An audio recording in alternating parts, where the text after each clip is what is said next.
Dear chess friends, welcome to the last battle. Welcome to the last classical time format game in the World Chess Championship match between Nepomniachtchi and Liren.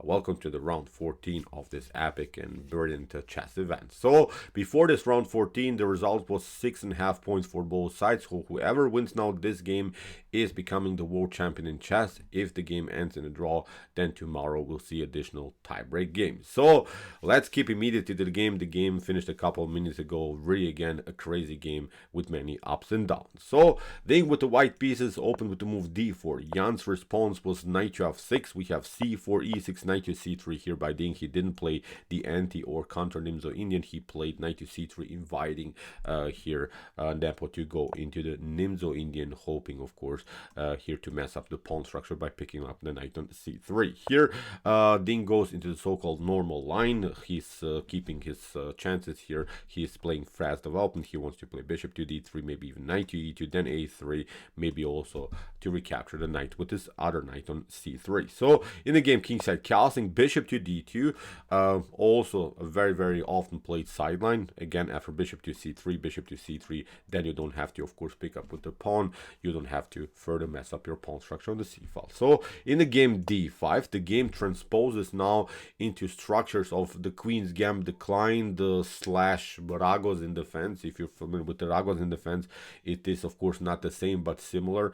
We have still this very powerful bishop here, this very annoying activity by the Dashko bishop, but also we have played now d5, which is of course further battling for the center. So very progressive idea so far by Jan Nepomniachtchi. a3, now Jan retreats to e7. He doesn't want to give up now the bishop for the knight, because after bishop to c3, now b takes c4, b takes c4 leads into a complicated game for black, in which of course white has the beautiful bishop pair but didn't mess up his pawn structure. Usually you can of course tolerate in the Nimzo Indian defense that you play maybe against the bishop pair, but at least you have gained something. At least you have created maybe a messed up pawn structure, maybe some structure, other weaknesses in the position. So as I said, in this position you didn't gain anything. You just traded off the bishop for a knight and didn't even mess up the pawn structure. So that's why bishop to e7, the best line here for black. With knight to f3, played by Ding, we have c5. Here Nepo is saying, okay, you're lacking in development a little bit. You don't have your king in his secured. You have it, still your king in the center. Now, of course, I want to open the center, which means to really with this beautiful dynamic idea. So d takes c5. We have bishop to c5, and now queen to c2, played by Ding Liren, because Ding doesn't want to play bishop to d3. Then, of course, you lose another tempo. After d takes c4, you have to lose another tempo with the bishop, and you don't want to play, of course, this with the same piece twice in the opening. So now after bishop to c4, you risk some dynamic possibilities for black here, maybe with the move a6, then b5, maybe even some lines even b4 could happen. So black will have his fun here on the queen side for sure. So that's why Ding delays the bishop move. He delays, plays simply queen to c2, and he's hoping now to get a rook on the d file. Still, he doesn't want to even castle. He doesn't want to even play with the light square bishop. So far he's keeping his chances now on the d file. So in the game, d takes c4 anyway was played by Nepo. We have bishop to c4, knight from b to d7, and now a rook to d1. This is now the beautiful idea that we have talked about. Now the rook is lined up against the queen. If something clears on the d file, then of course the queen could be endangered. So in the game, bishop to e7 played by Nepo. We have now a very interesting idea by Ding, knight to g5. This move is evaluated as an inaccuracy by top managers, but it doesn't matter. Actually, I like this move because here Ding is showing that actually he wants to win this game. He doesn't settle for a draw. That's what I really liked about this move. He's saying, I will try to do my best to win this game 14 with the white pieces. Although I maybe lose, but at least I tried. That's, I think, beautiful spirit here by Ding Liren. He plays simply progressive, active chess. He keeps now his chances. To look at this, he is having now really tricky ideas. The main goal is, of course, somehow to deflect the knight somehow from the square f6, and then maybe even deliver checkmate in some lines against this pawn on h7. So in the game, h6 was played by Nepo, and you can guess what the Ding is doing. And we have seen the Fisher pole tactic already here by Ding in the World Chess Championship match, Ding goes for the aggressive h4, and this is really, really wild when you think about it harder. We're now in the last decisive game, and Ding is playing such a beautiful tactical shot. Of course, you cannot take h takes g5. Is not possible because after h takes g5, queen to c7, you have to play here. White will simply pick up the knight. After knight to f6, look at this. This other knight is coming into the game. Very, very, very unpleasant game here to handle for black, especially. You get destroyed here on the h file, so from this point on the game would be over. So in the game, after move h4, Nepo kept it calm, is saying I will not fall for this, played simply queen to c7, and after bishop to e2, rook to d8. Now Nepo is also competing here on the d file, which is very important, and after rook to c1, Ding gets out of the d file attack, but hopes now to maybe do something here on the c file, especially around the square c7. So now Nepo plays maybe a slightly passive move, knight to f8. Maybe there was a better way to make progress here. For instance, I like this line, queen to b8. Queen to b8 would be very, very interesting. I've analyzed really now this position in a deeper way, and I thought about this. This would be very unpleasant, I think, to handle for Ding. Still, you don't want to touch anything here around the square g5. This tension you can keep, but what I liked, for instance, if White continues the pressure with the move g4, this is also White's main goal, to make further progress on the king side. Actually, you have a tricky idea with the move b5 here. That's what I liked about this move, queen to b8. You have progressive attacks now, even on the queen side. Look at this. If you pick up now the piece, this bishop is coming in a beautiful way into the game. If in some lines the rook gets out of the h file, then you can eventually take, of course, with the move knight to h takes g5, the knight will be then really hanging here. So I liked simply this more progressive ideas here for Nepo. I'm not saying any of these lines White has to play like this, but it would be simply more dynamic, and actually also this is one of the favorite lines by the Stockfish engine. So really this was maybe the way to go for Nepo, because we have to really admit it, this was a risky choice, this move knight to g5 by Liren. So okay, Nepo plays maybe the slightly passive move knight to f8, forces basically now the knight to retreat, because now the knight on f8 is of course controlling the h7 square. Now h takes g5 would again make really sense. So that's why Ding has to get out of this mess. Knight to e4, knight to e4, queen to c2, and rook to c2. You see now this game is again more drawish, I think. Without the queens on the board, this game you can win, I think, if your opponent is now only making huge mistakes. And as I said, maybe the only way that I saw to spice up the game somehow here for Nepo was to play the move queen to b8. But okay, as we said, after move rook to c2, after the trades of queens, Nepo goes bishop to d7, perfectly fine. He's now trying to get this bad bishop into the game, because the bishop on c8 was a little bit paralyzed here by its own pawn. So in the game, we have a bishop to b4, forcing the trades of dark square bishops, bishop to b4, a takes b4, and here Ding hoped to get sort of a bad bishop strategy. As I said, look at this, many of these pawns or blacks are simply on light squares, and they're blocking out the bishop's activity. Now after a takes b4, you have also beautiful square c5 here. So many good opportunities here for White, but Nepo has of course his chances, because of course he has a healthier pawn structure, and White has made too much progress here on the king side. So there are of course also some spaces that Black could attack in the continuation of the game. So bishop to c6, played by Nepo, attacking now the knight, and now Ding plays a very interesting idea, knight to c5. He sacrifices now the pawn on g2, after bishop to g2, rook to g1, attacking now the bishop to d5. Look at this, Ding has this idea, e4, bishop to c6, b5, kicking with the bishop, and now knight to b7, picking up also now this weak pawn on b7. Now the game is again equal when it comes to material. Of course, the downside for White is a little bit that you have here double pawn, so there are of course structural weaknesses that can be attacked in the next couple of moves here by Black. So, but still it's kind of an equal game, even if you in some scenarios get out in this whole tactical sequence with up a pawn. Still I think this would be a drawish line, because the game is too simplified. there are no complications that could happen now. There are not at least so many complications that could happen.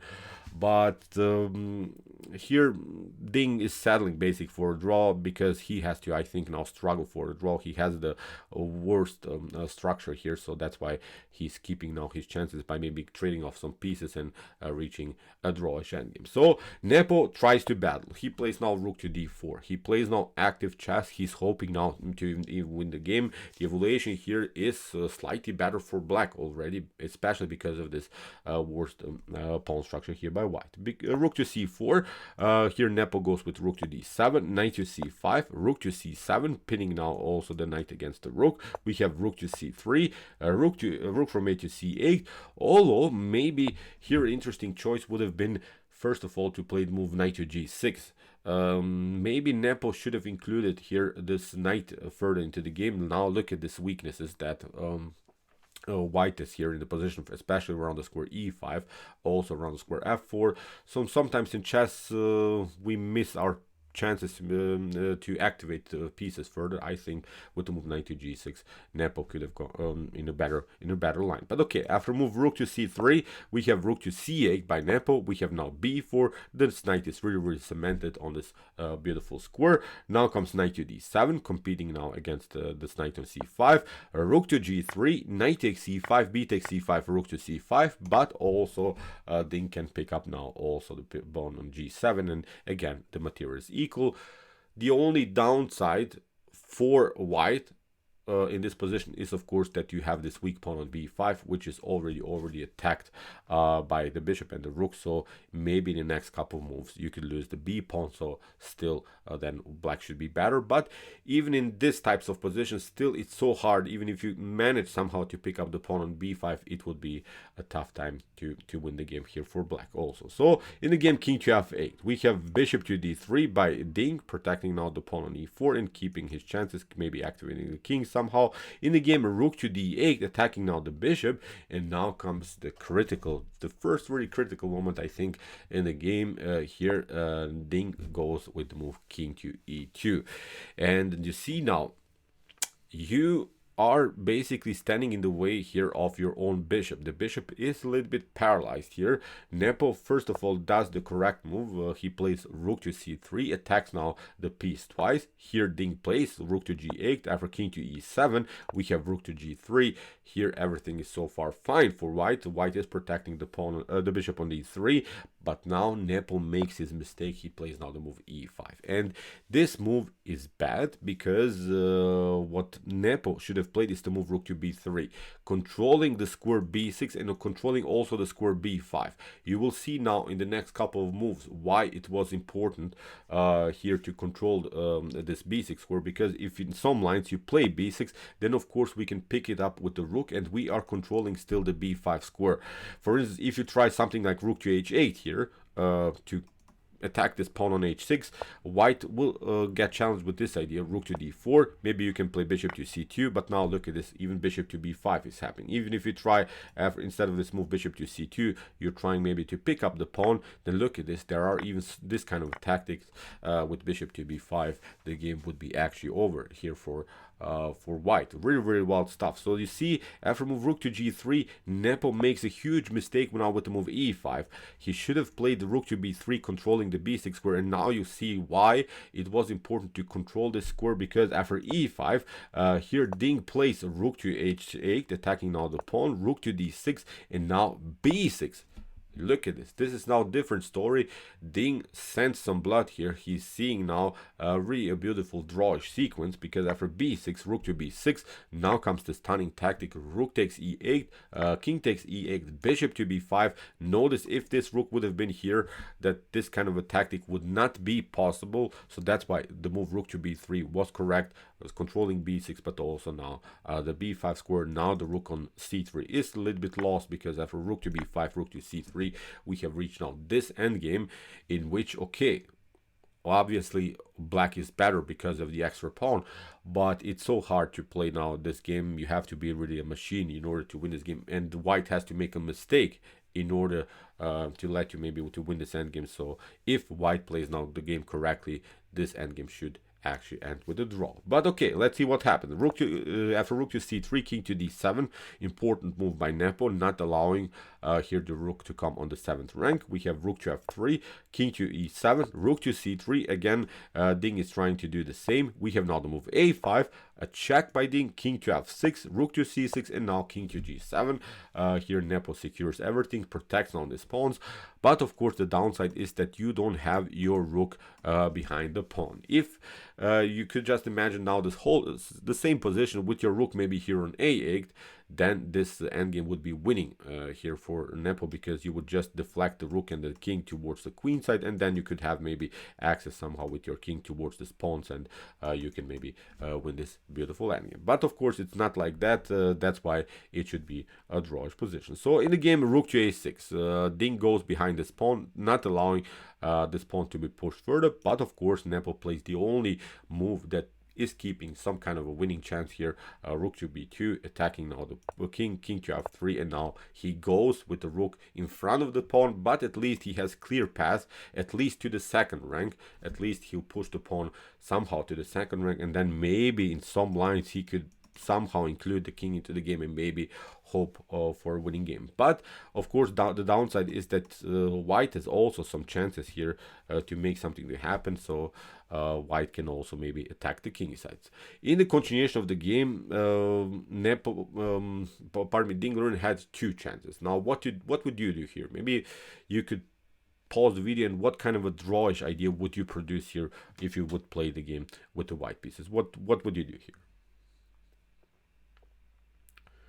Okay, actually, the best move here for white is to play the move h5. H5 is paralyzing now the whole king side, so the king cannot have access here in any of these lines. The king cannot be included. Black's king, of course, somehow into the progress. And look at this pawn is paralyzing now the pawn on h6. If you in some lines leave the protection of this pawn, then of course also after rook to h6, white could have a pass on the h file. So this is not working. So in the game, Ding played the move king to g3.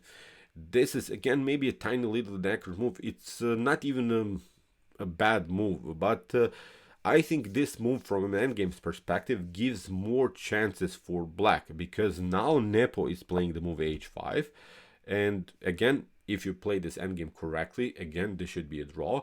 But as I said, this move is keeping, I think, more chances now for black to win somehow this game, because now the pawn is not loose here on h6. Look at this, it got out of the 6th rank, and now maybe somehow we can play more actively with our king. Again, I'm not saying this is completely winning. I'm just saying that with this move king to g3, Ding offered more chances for Nepo to win the game, because now the king doesn't have even access to get somehow here on the 5th rank, because both of these pawns are controlling these 2 squares. So as I said, maybe in some lines Nepo can include somehow in the king into the game. This was really a bad move here by Ding. I'm not saying, again, as I said, this is not crucial, but you don't want to keep your opponent active here in this kind of an endgame. I'm sure that if Magnus Carlsen would play now this position with the black pieces, he would try to squeeze something out of this. This would be a typical, I think, Magnus Carlsen endgame here. So as I said,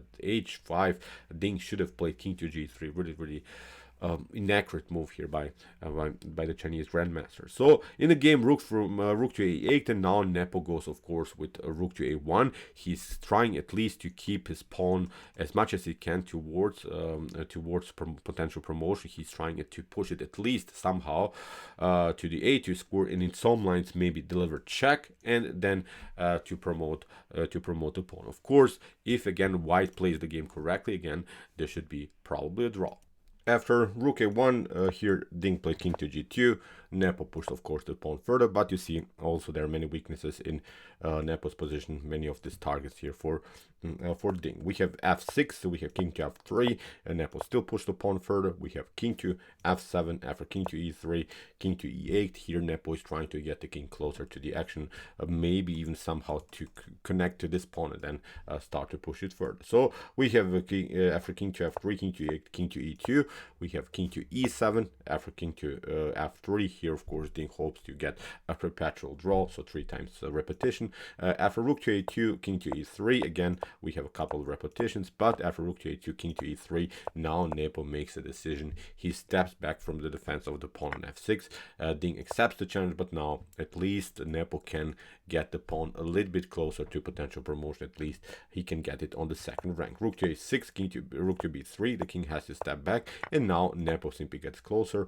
And here, really critical moment of this game. Ding played the crucial f4. f4 seems dangerous, but actually it was a good idea, because after e takes f4, e5, Ding created himself a pass pawn, which is always deflecting the king a little bit from the action. So the king is always simply stuck to the defense of the potential promotion of the pawn.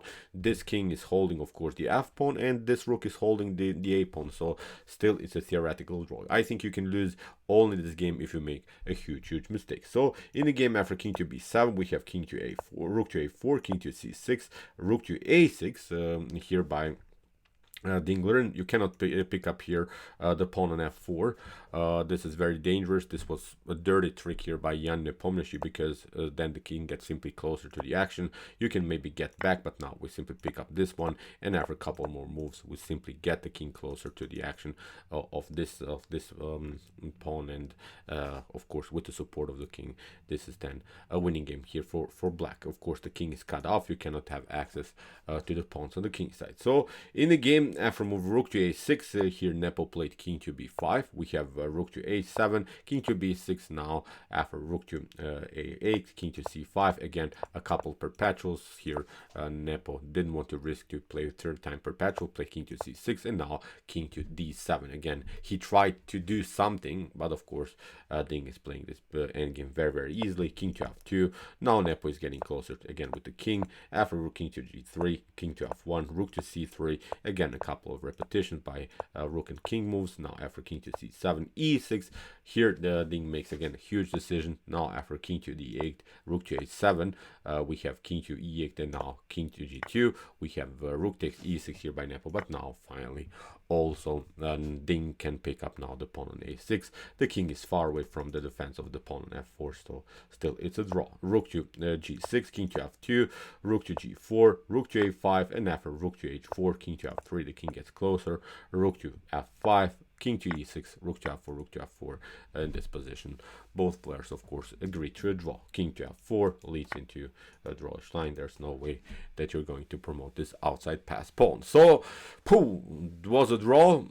Intense game. We have seen critical ideas here by Ding in the beginning. He risked again with a wild opening choice. Nepo defended the position very easily, took over in one particular moment.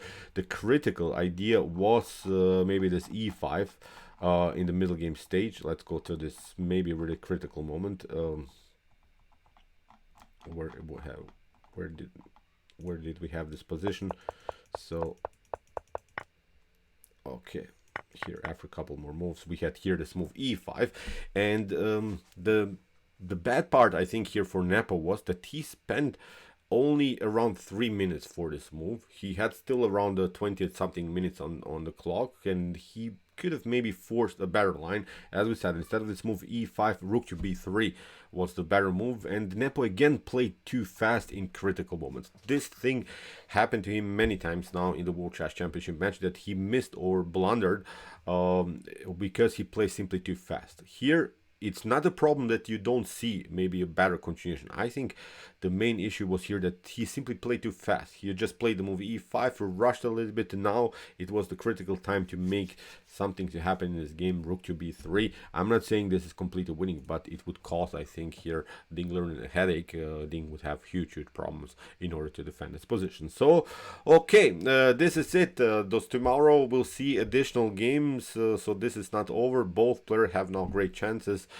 it's again one of the most epic World Chess Championships ever. Really, really wild stuff what happened so far. First, we had the winning games by Ding, by the Yan, then by Ding. Then we had this many games that were simply decisive, many draws also, but it was really a beautiful roller coaster so far. The first 14 games in classical time format chess. So, okay, what to say? If you want to see more about this chess event, check out our coverage so far. Here's the link of our whole playlist, and if you like this content, don't forget to subscribe to my channel. See you soon with some more videos, and chess is the best, of course.